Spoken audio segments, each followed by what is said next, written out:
One way of growing your brand and expanding your influence as an industry expert is to become a much sought after contributor to television news programs.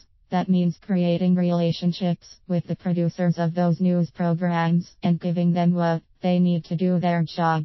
Content. All it takes is a little humility, professionalism, patience, and persistence to make it happen. But all too often I've met people who don't get it and instantly ruin their chances of ever getting on those programs. They're also the ones who tend to complain as to why they aren't getting the business they expect.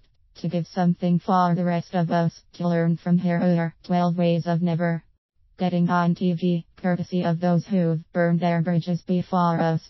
Don't watch local TV programming.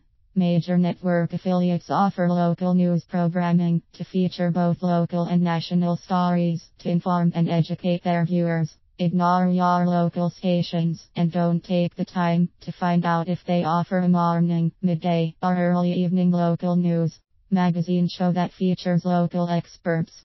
Don't contact your local stations. Most major affiliate network stations have local offices and studios that are staffed by receptionists. Don't waste your time trying to find their contact phone numbers to ask for the names and email addresses of the news magazine show producers.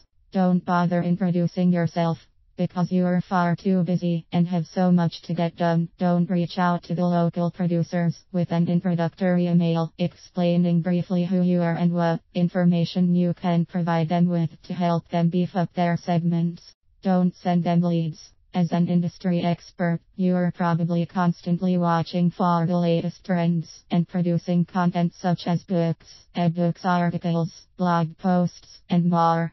Don't bother to help a producer out by sending an email containing a 3-5 bulleted story lead each week that you can comment on. You have way more important things to do. Take your sweet time replying. If by chance a TV news program producer does respond to one of your leads, wait a few days or even weeks to reply. Better yet, have your assistant reply instead or ignore the mail altogether. You can't possibly be expected to fit in one more thing into your day. Make your existing appointments more important. When a producer needs an on-air contributor, they may ask an expert to come in at a moment's notice, or very early in the morning, or even very late at night. Decline the producer's request by being too busy or unwilling to move existing appointments. This way they are sure not to contact you in the future. Let them know how you were inconvenienced. If by chance you get invited into the studio for an on-camera interview and it is cancelled or postponed, place a call or send an email to the producer letting them know how inconvenient that unexpected change was. I'm sure they will apologize and make it up to you. Demand to speak with their boss. If you had gotten all the way into the studio and your segment is suddenly preempted for breaking news and you are dismissed, let the producer know how angry you are and demand to speak to her boss about being inconvenienced. Call and voice your disappointment. If the segment in which you were interviewed did not air on the date and at the time you were told, call or write the producer to let him know how unfair it was for you to have invested your time and effort for no reason. I'm sure they'll make sure it never happens again. Do not send a thank you note. Save your money and don't buy a box of thank you cards. Forget about sending off a short note of thanks to the news program producer. You can use that valuable 5 minutes for other more important matters. Let them find their own expert.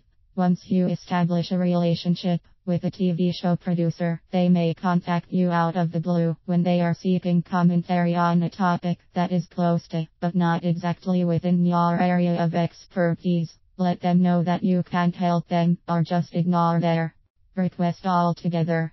Do not recommend to them any other experts in your network that may be more skilled at providing what they're seeking. Why bother helping them if you're not going to benefit from the opportunity? Send a nasty gram letter to the studio. Without notice, your emails to the producer are coming back undeliverable, stating that the producer is no longer working there. TV producers experience lots of stress and are under great pressure, which means the person in that position may change frequently. but that's not your problem. Send an email or letter to the studio describing your inconvenience of having to start the process of finding the contact information for the new producer all over again. As ridiculous as some are, all of these points might sound to you. I've seen or heard of unconscious professionals making these exact mistakes. I coach experts in growing their speaking business. I help my clients understand how busy producers are and what it takes to grow yourself as an industry expert that producers call first. I welcome comments on how you've seen others make these mistakes or new ones that I did not include in this piece.